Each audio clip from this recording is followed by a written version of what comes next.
महाराष्ट्र के पूर्वी प्रदेश जहां बहुत घना जंगल है, ये बात वहीं की है।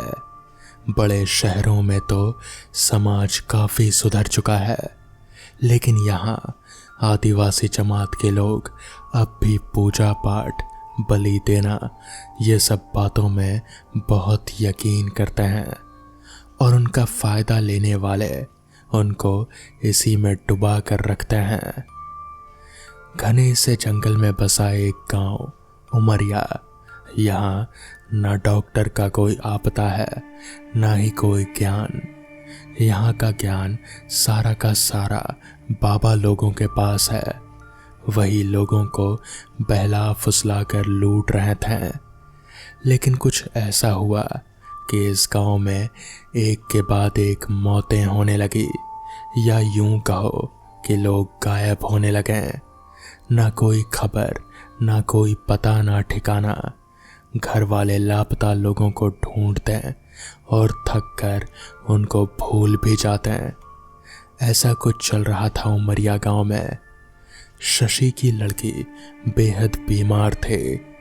महीने हो गए वो खटिया से उठी नहीं थे। क्या हुआ था ये तो बस वो वैद्य ही जानता था, लेकिन खुल के कभी बोलता नहीं था। घर का जो कुछ भी बचा था सब कुछ दांव पर लगा चुका था, लेकिन शशि की लड़की में कोई बदलाव नहीं आया था। वो जैसे अब बस मरने का ही इंतजार कर रहे थे। एक दिन शशि, उसकी बीवी और बेटी वैद्य के घर गए थे। वैद्य बोला, शशि, तेरी लड़की को कोई भयंकर बीमारी है। मुझे लगता है ये सारे गांव में फैल जाएगी।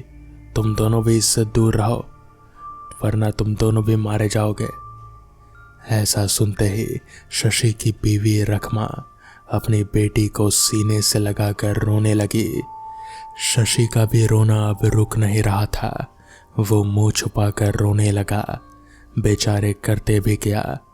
वैद्य आगे बोला, मुझे तो लगता है कि ये बस कुछ दिनों के ही मेहमान है, लेकिन ये जल्दी मर जाए तो गांव का कल्याण होगा, वरना ये महामारी फैला देगी।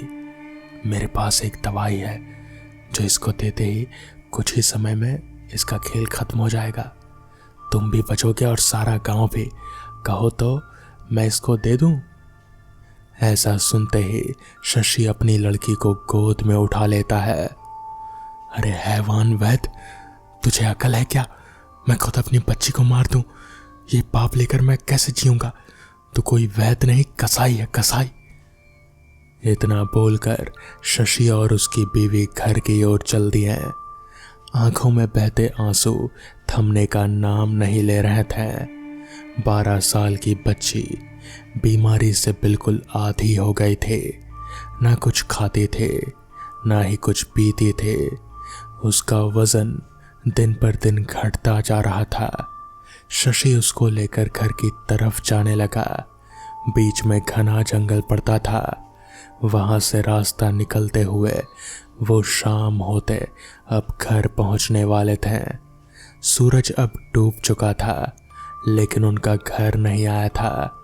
अचानक शशि के कान में कोई फूंक मार कर चला गया। ऐसा उसे महसूस हुआ।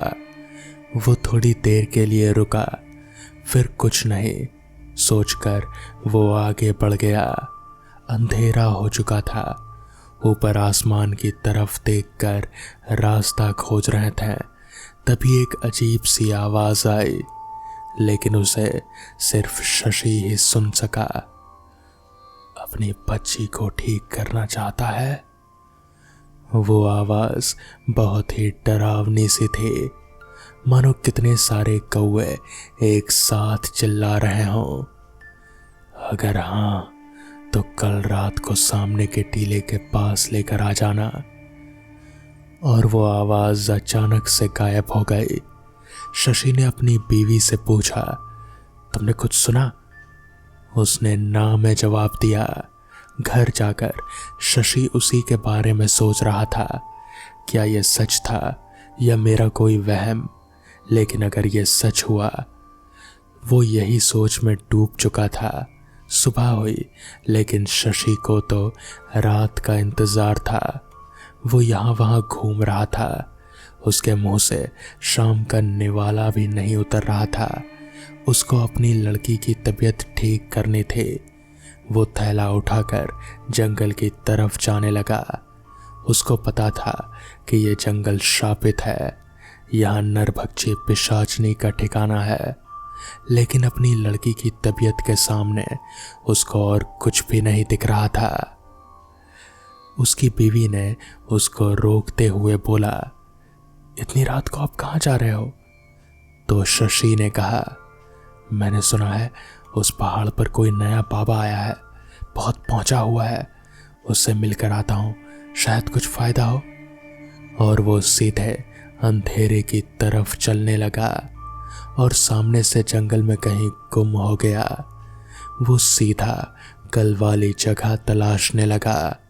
वो उस टीले के पास पहुंचा और उसने आवाज लगाई, मैं आ गया हूं, मेरी लड़की को ठीक करने का कोई उपाय बताओ। मुझे पता था तू आएगा। वही भयंकर आवाज अब बहुत ही ज्यादा जोर से सुनाई दे रहे थे। अब वो सामने प्रकट हो गई। वो बहुत ही डरावनी चेहरे के साथ जमीन के ऊपर ही उड़ रहे थे। सड़े मांस की गंध आने लगे थे। उसका डरावना काला रूप देखकर शशि के पसीने छूटने लगे, हाथ पांव कांपने लगे, क्योंकि वो एक पिशाचनी थे। तू डर मत, मैं तेरी लड़की को ठीक कर दूंगी, लेकिन मेरा एक काम है, वो तुझे करना होगा। बोलो मंजूर है तो मैं आगे बताऊंगी। पिशाचनी की ये बात सुनकर शशि बोल पड़ा, अगर मेरी बच्ची ठीक हो जाए तो मैं सब कुछ करने को तैयार हूं। पिशाचनी आगे कहती है, कल यहां एक बकरे की बलि देनी होगी। तू उसको मारेगा और जमीन में गाड़ कर चला जाएगा। इतना तुझे करना है, तेरी बच्ची ठीक हो जाएगी। इतनी सी बात है, इसलिए शशि वहां से भागता हुआ घर पहुंचता है और दूसरी रात को सब सो जाने के बाद घर का एक बकरा अपने कंधे पर लाद कर जंगल की ओर चल पड़ता है। वहां जाकर उस बकरे की बलि देकर गड्ढे में दफन कर कर घर चला आता है।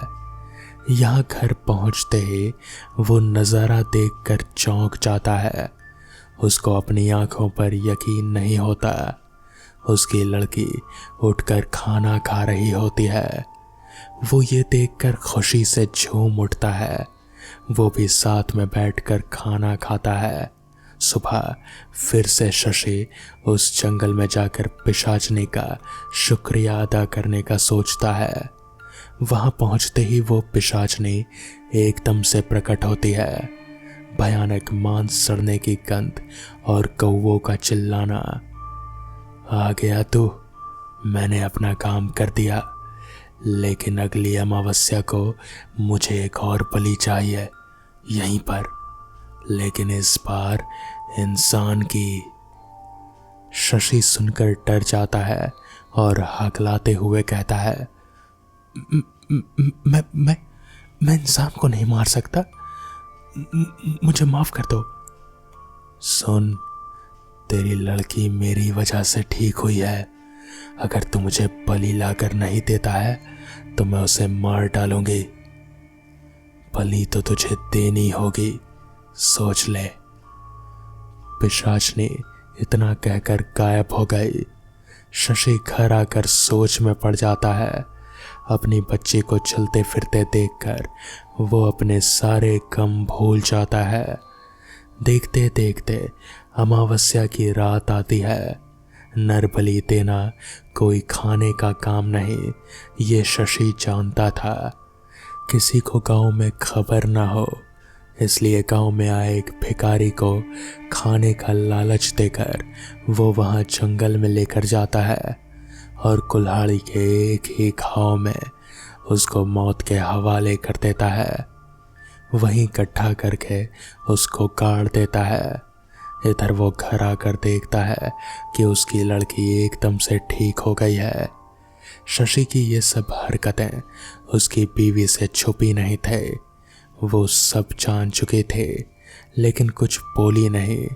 उसकी लड़की ठीक हो गई थी, उसकी खुशी का ठिकाना नहीं था। लेकिन दिन पर दिन शशि बदल रहा था। सीधा इंसान अब हर अमावस को इंसानों को मार रहा था, उनकी बलि दे रहा था।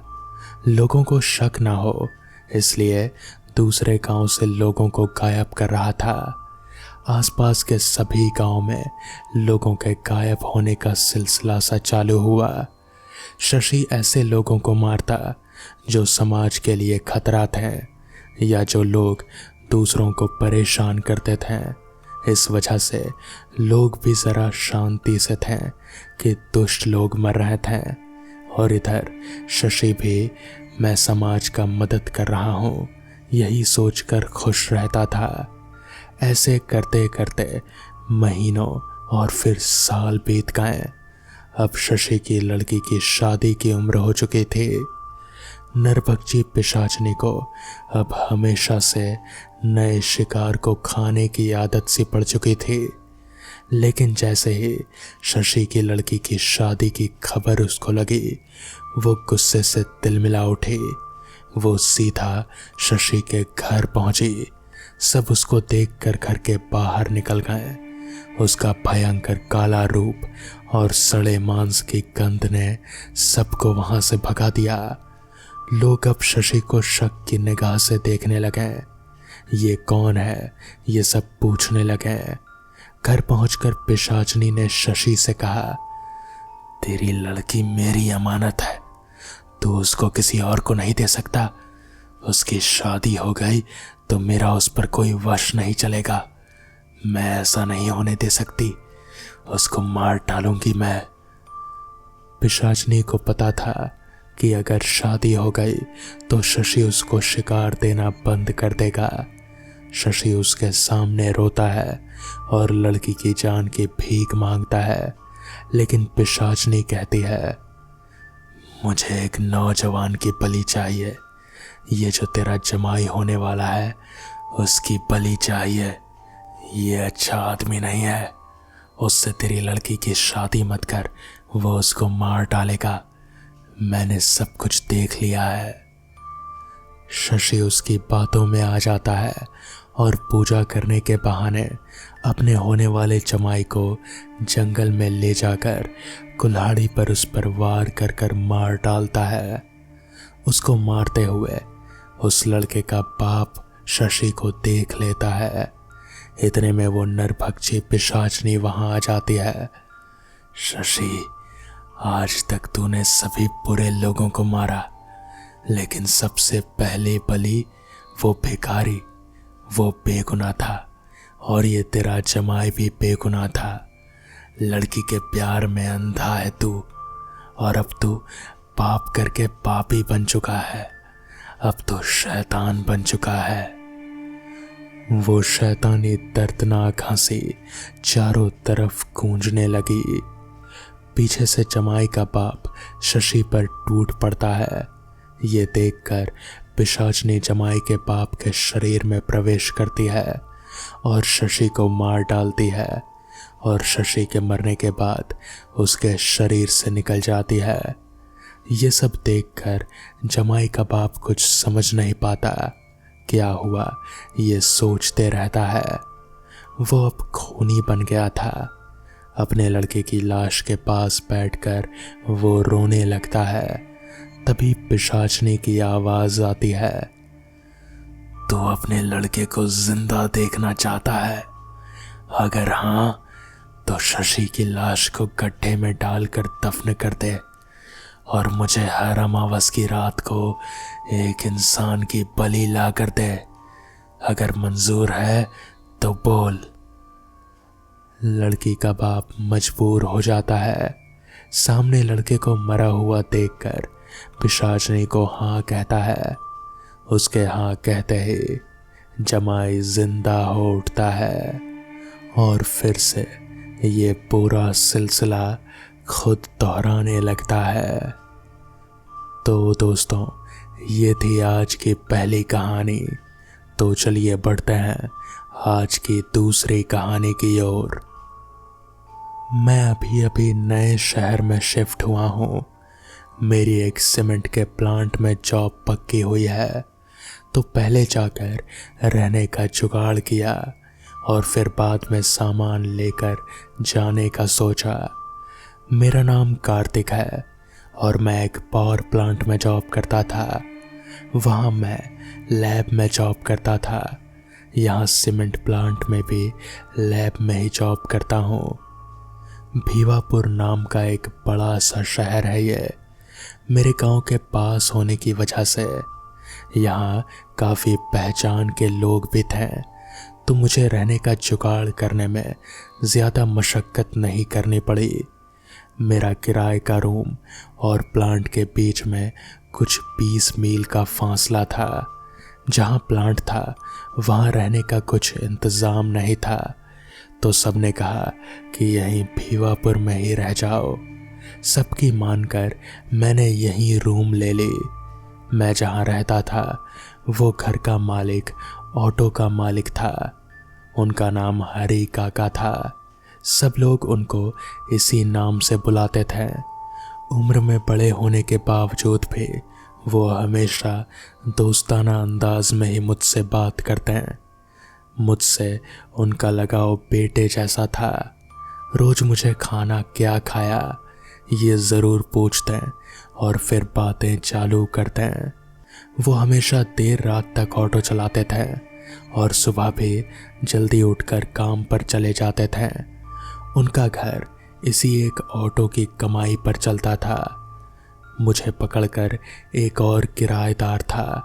जैसे तैसे उनका गुजारा इन सब पैसों से हो जाता था, इसलिए वो देर रात तक ऑटो चलाकर कुछ ज़्यादा पैसे कमाना चाहते थे। लेकिन उनको क्या पता था उनका यह काम एक दिन उनकी जान पर बनाएगा। मुझे हरी काका के यहाँ रहने आए कुछ 6 महीने हो गए थे। मेरा प्लांट का काम भी ठीक चल रहा था। मैं जहाँ रहता था उसके पास से हाईवे जाती थी। सबका कहना था कि उस चौराहे पर बहुत बार एक्सीडेंट में लोगों की जानें गई हैं। रात को भी मैं भी आता था प्लांट से। मुझे भी हरी काका ने आगाह किया। मैंने उनसे यही पूछ लिया, हरी काका वहाँ क्या है ऐसा, कुछ भूतों की बात है क्या? हाँ कार्तिक बेटे, वहाँ बहुत सालों से ये जो पुल बना है ना, सुना है ये जब बन रहा था तब कई लोगों की इसमें बलि दी गई थी। अब वही यहाँ मौत का तांडव कर रहे हैं। काका ने समझाते हुए कहा। मैं थोड़ा डर गया। मुझे सहमा देख काका बोले, अरे डरो नहीं बेटा, यहाँ घर में कोई टेंशन लेने की ज़रूरत नहीं है। मैं इतने सालों से ऑटो चला रहा हूँ, मुझे तो कोई भूत कभी नहीं दिखा। हमारी बात हुए अभी कुछ दिन ही हुए थे कि उस चौराहे के पास फिर एक एक्सीडेंट हो गया। समझ नहीं आया कैसे। जब सब लोग देखने गए तो मैं भी साथ चला गया। एक कार वाला था, चौराहे से आगे जाकर एक खंबे से जा टकराया था। उसकी मौत जगह पर ही हो गई थी। लेकिन रात को हाईवे इतना चालू रहता है, फिर भी किसी ने उसको वहाँ देखा कैसे नहीं, यही सवाल सब कर रहे थे। उसका एक्सीडेंट हुआ ये बात सुबह सबको पता चली। पुलिस वालों को भी ये हमेशा का रोड एक्सीडेंट लगा। लेकिन काका घर आने के बाद सबको यही कह रहे थे कि ये रोड एक्सीडेंट नहीं था, उस आदमी को उन आत्माओं ने ही मारा है। ऐसे ही एक दिन बीतते गए। मुझे यहाँ अब साल होने को आया। मैं भूतों पर वैसे तो यकीन नहीं करता, लेकिन सब बोलते हैं तो मन में ना चाहते हुए भी मानने को तैयार हो जाता हूँ। मेरे दादू का कहना था, आदमी ने निडर रहना अच्छी बात है, पर थोड़ा सा डर भी होना चाहिए। डर से इंसान आने वाले खतरे के लिए तैयार होता है। अचानक आया खतरा निडर संभाल नहीं पाता और दुर्घटना होती है। मुझे जब भी कभी रात को अकेले में कहीं सुनसान जगह जाना होता है, मेरे दादू की ये बात हमेशा मैं अपने मन में रखता था। जब ये किस्सा मेरे साथ हुआ उसके बाद से तो मैं बहुत डर गया था। वो बारिश की अंधेरी रात थी। अमावस थी या नहीं पता नहीं, लेकिन बाहर बहुत अंधेरा था। घने बादलों की वजह से रात और भी काली लग रहे थे। मैं कुछ रात के 12:30 बजे को उस चौराहे पर उतरा। मुझे मेरे प्लांट की बस छोड़कर आगे चली गई। आज प्लांट में शट डाउन था, इसलिए सभी ने ओवर टाइम किया था, तो लैब वालों को भी रोका गया। एक दो लोगों के लिए अलग से गाड़ी नहीं भेज सकते हैं, तो मुझे बेवजह बिठा कर रखा। बारिश बहुत हो रही थी, छाता नहीं था मेरे पास, भीगते हुए जा रहा था। उस चौराहे से कुछ 20 मिनट की दूरी पर था मेरा घर। मैं बिना पीछे देखे जल्दी घर से जाने के लिए चल पड़ा। चौराहा पीछे रह गया, लेकिन ऐसा लगा कि चौराहा मेरे पीछे कोई चल रहा है। मुझे पीछे मुड़ने की इच्छा थी, पर मुड़ नहीं पाया, बस चल रहा था मैं। ऐसा लग रहा था कि अभी घर आ जाएगा, लेकिन मैं पहुंच नहीं पा रहा था। घर सामने दिख रहा था, लेकिन क्या हो गया था मुझे? मैं घूम ही रहा था, मुझे समझ नहीं आ रहा था। कुछ तो हुआ है मुझे, इससे मैं बाहर नहीं निकल पा रहा था। मेरे पीछे से मुझे कोई धक्का दे रहा था। मैं डर जाऊंगा पीछे देखकर, इसलिए मुड़कर देखने की हिम्मत नहीं थी मुझ में। अब मैं थक चुका था, चलना नहीं हो रहा था। अब वो मुझे खींच कर ले जा रहा था। मैं खुद को उससे छुड़ा नहीं पा रहा था कि अचानक एक ट्रॉली वाला मेरे पास हॉर्न मारते हुए गया। लगा मैं जैसे सपने से जाग गया। बारिश पे रुक गए थे और मैं एक जगह पर रुक गया। अब मेरे आसपास कोई आहट नहीं थी। घड़ी देखे तो सुबह के 4 बज रहे थे। मैं अब और नहीं चलना चाहता था, वहीं बैठ गया। उजाला होने का इंतजार करने लगा। जैसे ही थोड़ा उजाला हुआ, देखा मेरा घर सामने ही था। पता नहीं मैं कहाँ घूम रहा था और मेरे पीछे कौन पड़ा था। रूम पर जाने के बाद मैं सीधा अंदर जाकर कपड़े बदल कर सो गया। डर की वजह से मुझे बुखार हो गया था। हरी काका रूम में आए, खैरियत पूछे। उनको मैंने सब बता दिया। उन्होंने समझाया कि शायद कोई प्रेत आत्मा पीछे पड़ी होगी। उन्होंने आगे कहा, मैंने भी ऐसा सुना है कि यह आत्मा पीछा कर कर थका देती है। बाद में अगर कोई पीछे मुड़कर देख ले तो उसे अपने वश में कर लेती है, फिर वो उस पर हावी हो जाती है। तो मैंने कहा, काका मैं आगे तक पीछे नहीं मुड़ा, लेकिन मुझे अब बहुत डर लग रहा है। तो काका बोले, जो होना था वो हो चुका, वो अब बीत चुका है, अब डरो नहीं, कुछ नहीं होगा। शाम को मेरी तबीयत ज़्यादा खराब हो गई तो मैं अपने घर चला गया दोस्तों के साथ। वहीं मेरा इलाज चलता रहा। कुछ 1 हफ्ते बाद मैं वापस रूम पर आया।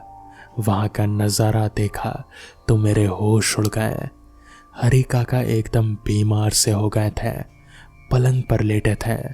उनको भी काफ़ी तेज बुखार था। मुझे देखकर उन्होंने पास आने का इशारा किया। मैं उनके पास गया। कार्तिक बेटा, तू जिस दिन यहाँ से गया उसी रात को एक हादसा मेरे साथ हुआ। मैंने उनको सहमते हुए पूछा, क्या हुआ काका? काका ने बोलना चालू किया, मैं उस रात रात भर ऑटो चलाने की सोच कर गया था। मुझे नींद नहीं आ रही थी और सवारी भी नहीं मिल रहे थे। आगे काका ने बताना जारी रखा। यहाँ चौराहे से कुल 3 सवारी मुझे कुछ 12 बजे के आसपास मिली। सबको नाके तक जाना था। अंदर बैठने के बाद कोई कुछ नहीं बोला तो मैंने ही पूछ लिया, भाई इतनी रात को कहाँ जा रहे हो नाके पर? उस जगह आत्मा घूमती है, मेरे किराएदार को भी डराया था उसने। इतना बोलने के बाद उनमें से एक बोला, तो अपना काम कर, तुझे भूतों से डर नहीं लगता क्या? तो काका बोले, लगता है ना भाई, लेकिन इस पेट के लिए रात को भी काम करता हूं। नाका आया था, मैंने ऑटो रोका, एक ही सवारी उतरी। उसने पैसे दिए, लेकिन जैसे वो चलने लगा मेरे होश उड़ गए। कार्तिक बेटा, उसके पैर पीछे की तरफ थे। मैं पसीने से तर हो गया था, दिल जोर से धड़क रहा था, लेकिन ऑटो में 2 और लोग थे, इसलिए मैं खुद को संभाल पाया। मैंने बाकी 2 सवारियों से कहा, देखो भाई, देखो उसके पैर देखो, दोनों उल्टे हैं। वो क्या था?